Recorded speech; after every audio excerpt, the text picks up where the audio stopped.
Hello everyone and welcome to our video on the full moon in Virgo that's coming up on the 7th of March. I'm Emmeline Muldoon with Emmeline's Astrology and I'm here today with Jim Delacolli. Hi everyone. We get together twice a month to do a video on the full moon and the new moon. So it's a great time to pause and reflect and see where the energy's going, what's happening with the charts, and to sort of guide you through the moon energy. The moon energy is very strong, so it's nice to know how to use it. And it's a busy month. We've been talking about this before we started the video, just how busy March is. So as much guidance as we can have can help get through it. Yes, it's going to pick up as we go. And I was just saying to Jim before we started recording, this has been a really busy week. I've just not stopped and I've been sick. I had Mars go over my moon. So I got terribly sick again. And I've just been busy, so much work to do all week. And Jim, you just went, yeah, it's going to get busier. That's right. Hang on. Which made me laugh. Definitely made me laugh. And it's because it's so true. It is. It's definitely going to get busier. We haven't seen anything yet.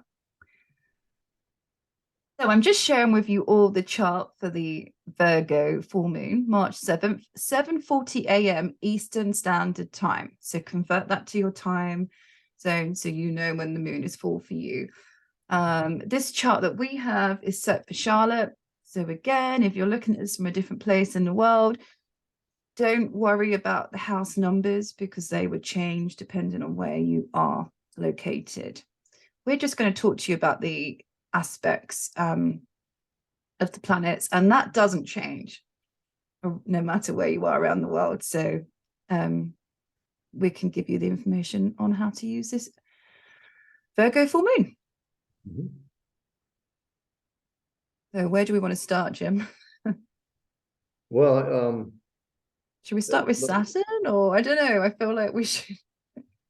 Yeah, I mean, you know me, Saturn's got to get tossed in there every single time we do anything because it's so prevalent. So I think we start there. And well, I think the thing about this full moon that I think the reason I wanted to start off with Saturn is because 1 hour after this full moon, which is pretty huge, because you can see Saturn's at 29:59.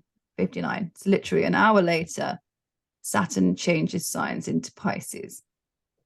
So we are right at the end of Saturn's work here with Aquarius. And so with a planet being at the anaretic degree during a full moon, it really is saying, what do we need to release? What have we been working on?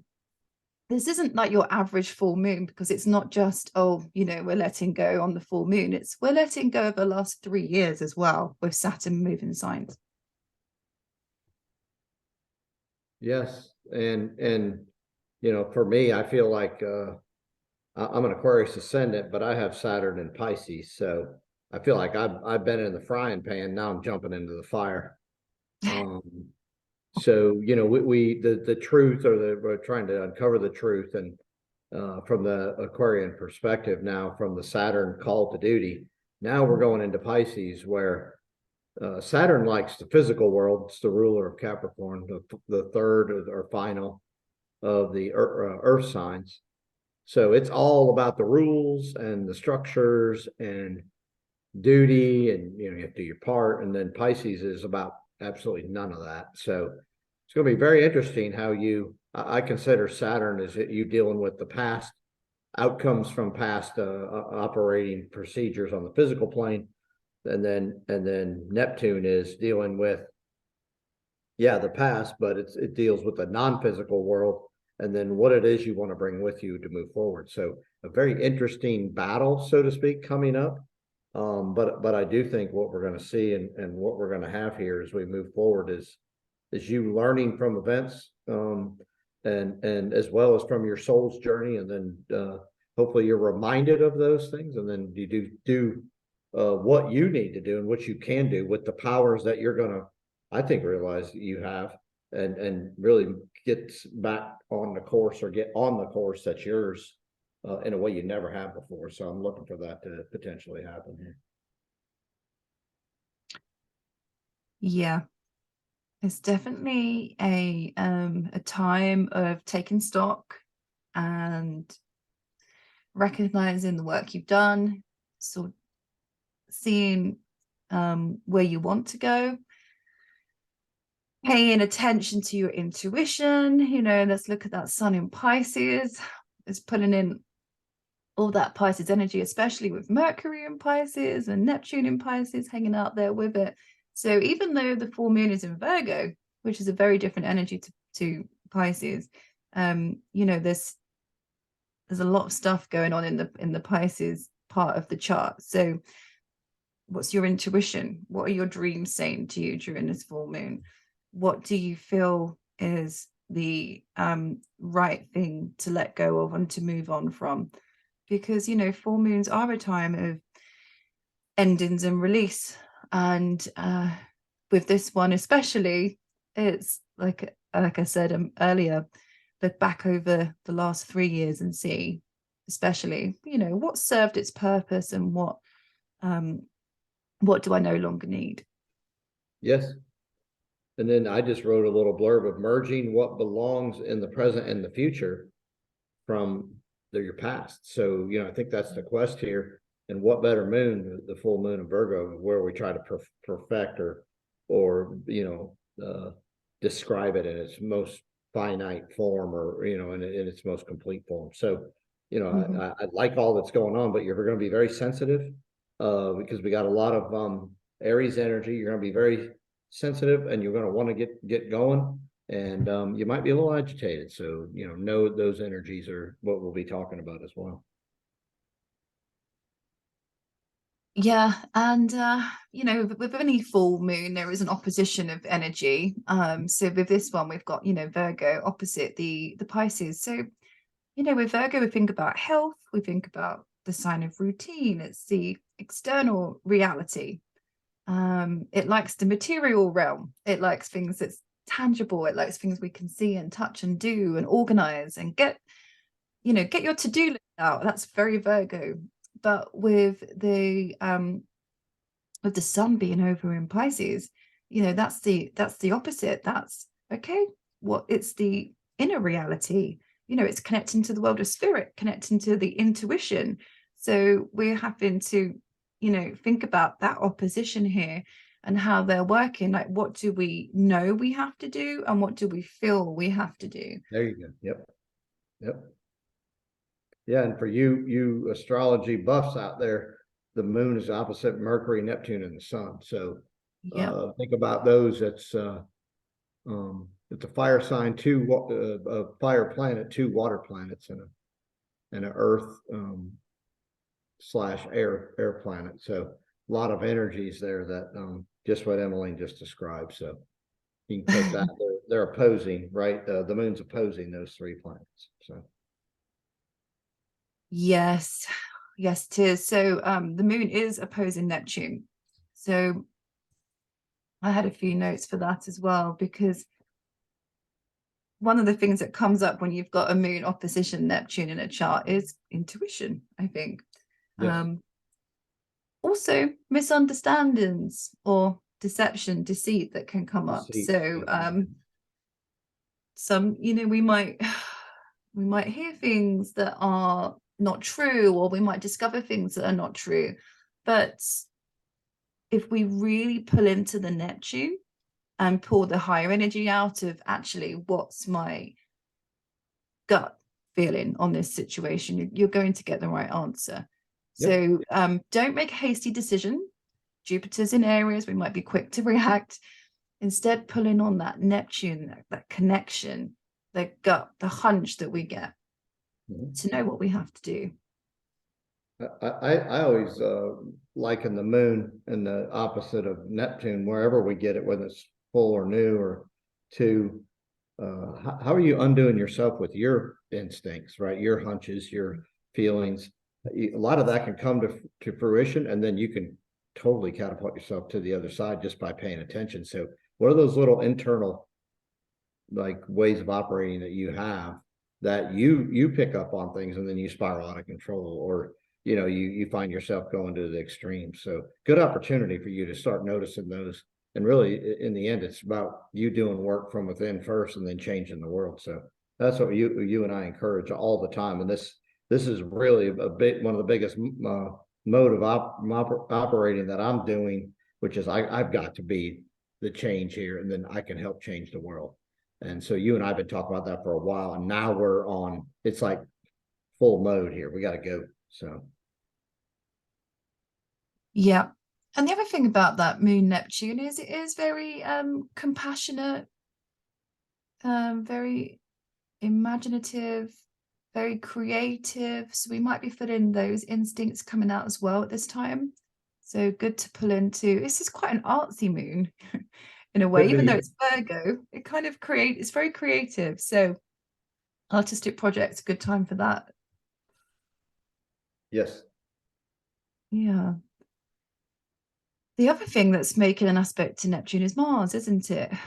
Mm-hmm. Mars is making a square to Neptune in his chart. So we've got the moon opposite Neptune, and then we've got Mars making a square to both the moon and to Neptune, actually, both of them. But the Mars square in Neptune in this chart brings in, again, the same type of connotations of suspicion or deception, maybe paranoia a little bit as well. So when you see it come up twice, the energy is strong. So really be aware about that lower form of energy and try and bring in the higher form in this. Let your imagination and creativity shine, because that's what's going to pour out of that Mars square Neptune.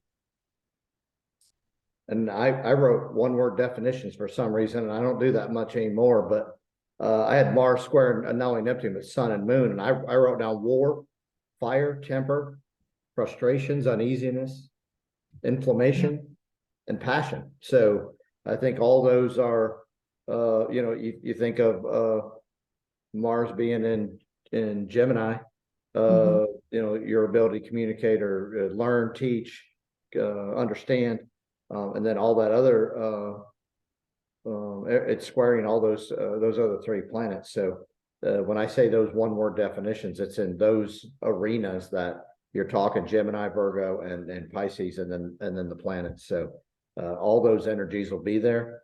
And my thing is, Mars might stir you to get aggravated. Know that. Just try to bite your tongue just for a minute, count to 3, and then try to deal with it. So this is kind of one of those full moons with the crazy energy attached to it, isn't it? Yes, slightly. Do you know how people always say on the full moons people go a bit crazy, or the dogs go crazy, or the kids act crazy? I think this has definitely got that crazy flair to it. Yeah.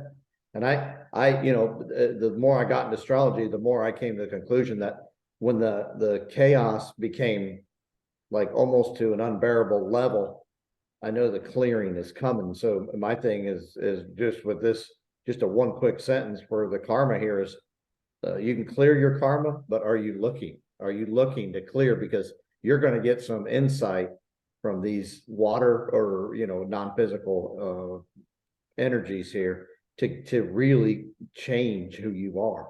And this change is going to be monumental. So the potential is for you to do this, but will you look, or will you get trapped and continue as you always have and get the same results? Yeah. With Mars square moon, overly emotional as well. Oh yeah. Yep.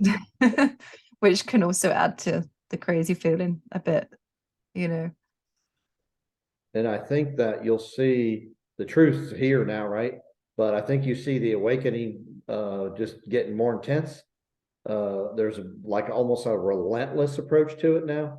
And it's all because the truth is here. It's right in front of us. We can't walk away or look away. So this moon, I think, is the epitome of this thing, and the energy that now is heightened. It's going to be this way for a while. So strap on your boots and let's get this thing rolling. And Yeah. I'll let you use the D word today. No.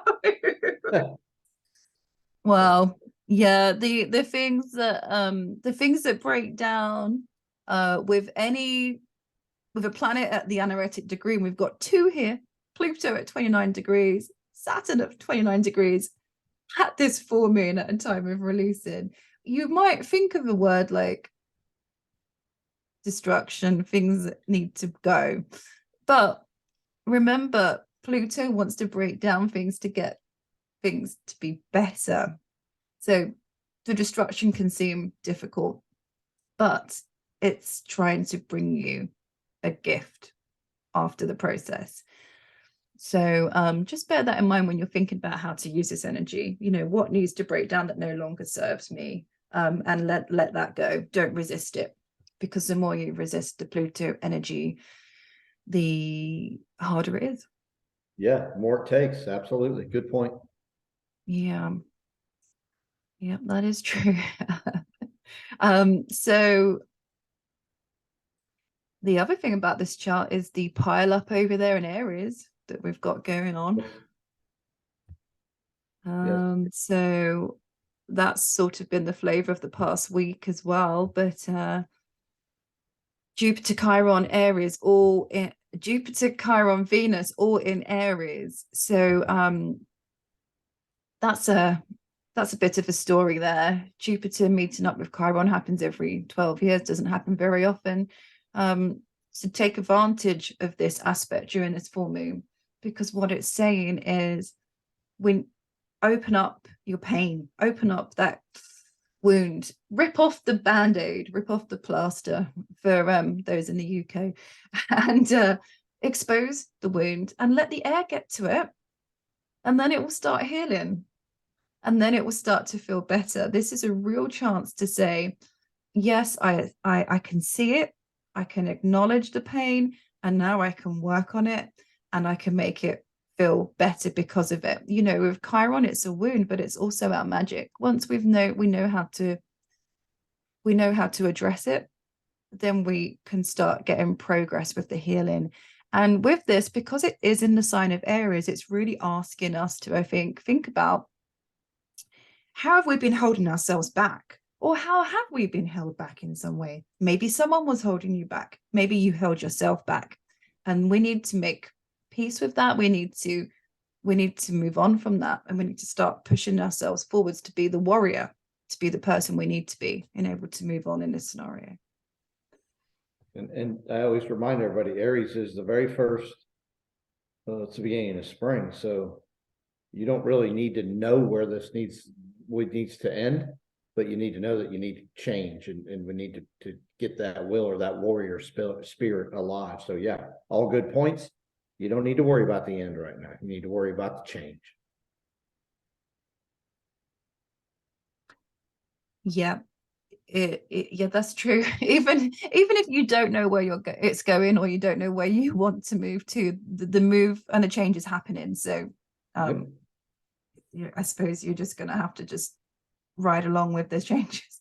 You got trust at some point. Yep. Yeah.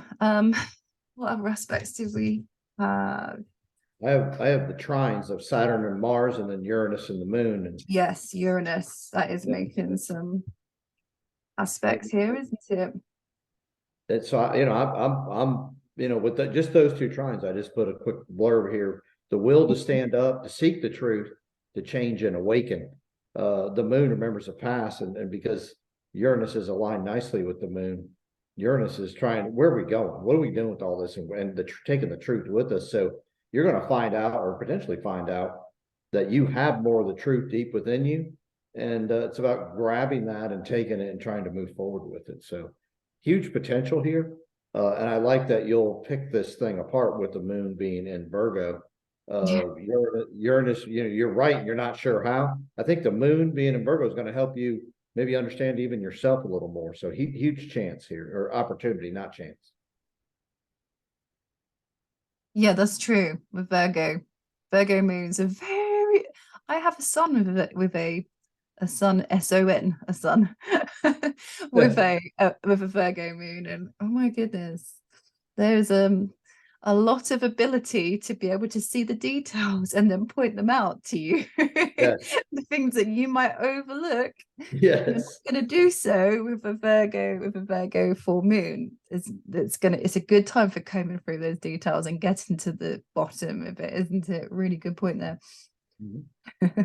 And with that moon making a trine to Uranus, which is on the world point again during this one, so we can expect this moon to have an effect on matters across the globe. You know, you can see how it's going to affect things for everyone, because when a planet like Uranus is on a world point, it's shaking up things that's happening for everyone. A world point means that we all see it. But that trine is bringing it is a feeling of wanting to break free from the old, break free from the routine, and exciting change. It can be a really exciting energy.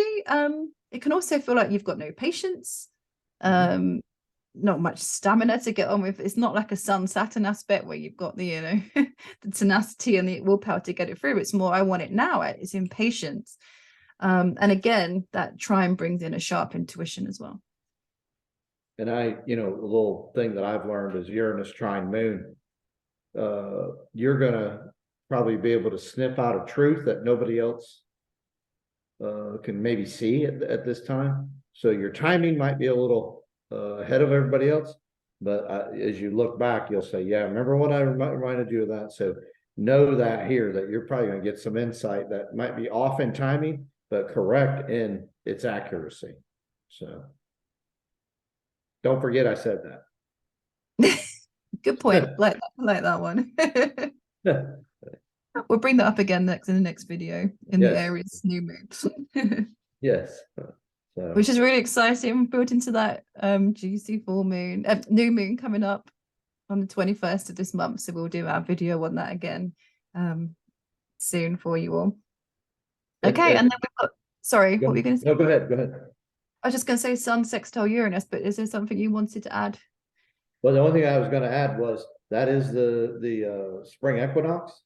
Yes. And we got 2 moons in Aries. So you talk about the change that's going to be in these next 2 weeks. It is going to be remarkable. I won't even use my D word. It's going to be remarkable. And know that then we're going to start laying the foundation of where are we taking all this? So get yourselves ready. Take this time to do what all these energies. This is a really good report, actually. We hit every point I was looking at. I got to skip over a bunch. And then we got 2 new moons in Aries about now where are we headed, and our will and our warrior spirit's going to have to be involved here. So get that thing up and revving up too. Yeah, exactly. I think that's a good way to sort of lead from the ending of this full moon to looking at where we're going with the next 2 new moons in Aries, all about beginnings and growth and new opportunities. So endings followed up by a lot of new stuff that's going on over the next 2 months. We haven't even hit eclipse season yet. No, that's coming though. Right around the corner. Yep. Yeah. Hang on to you. I messed up what you were going to say. I don't know what you were going to say. Oh, I was just because we were looking at Uranus, I was going to say there is also a Sun sextile Uranus in this chart as well. So, that makes things more pleasant, I think. Exciting, happy surprises. Sextile's a nice aspect, and the Sun with Uranus is like, oh, happy, exciting things. So it is a good time with that when these 2 come together, if you want to try something new as well. Good time to be spontaneous. Yes. If an opportunity comes your way, take it. It might not hang around. Yep. With those 2. So I think we've done the aspects here. I covered everything, so I'm good. Yeah, I think we've covered it all. So all the major stuff. If we haven't and you have a comment for us, let us know. If you like this video, give us a like on our channels. That's greatly appreciated. Drop a comment if you have a question as well. We're happy to help, you know, where is this full moon in your chart, or do you want to know more about a certain part of this video that we didn't cover? Yep. Look, I want to see the fire in everybody's belly. Let's go. I'm ready for it. What matters to you? Get it out there. So yeah, you're ready and you're excited. Yep. And we're happy. We're happy about the changes that's coming. And yeah, so we hope you are. We hope you all are too. Yes, be well and enjoy this run. Yeah, and we will, as we just said, we'll be here for the next video on the Aries new moon coming up in 2 weeks. Yes, thank you for everybody. Thank you. Yep, so until next time, bye everyone. See you then.